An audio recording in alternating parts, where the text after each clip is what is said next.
歡迎收聽聆聽你聲音。雅各書3章1至12節。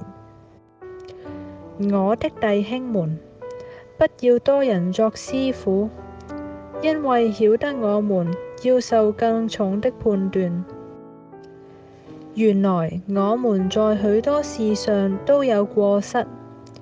若有人在話語上沒有過失，他就是完全人，也能勒住自己的全身。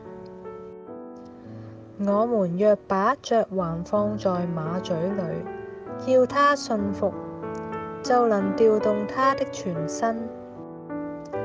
看啊，船隻雖然甚大，又被大風吹逼，只用小小的舵，就隨着掌舵的意思轉動。這樣，舌頭在百體裏也是最小的，卻能說大話。看啊，最小的火能點着最大的樹林。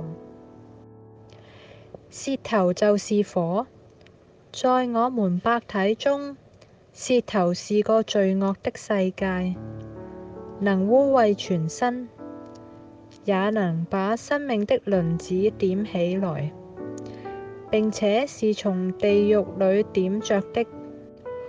各類的走獸、飛禽、昆蟲、水族，本來都可以制服，也已經被人制服了，唯獨舌頭沒有人能制服，是不止息的惡物，滿了害死人的毒氣。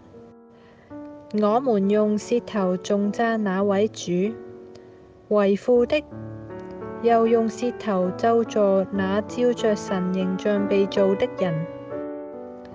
頌讚和咒詛從一個口裏出來。我的弟兄們，這是不應當的。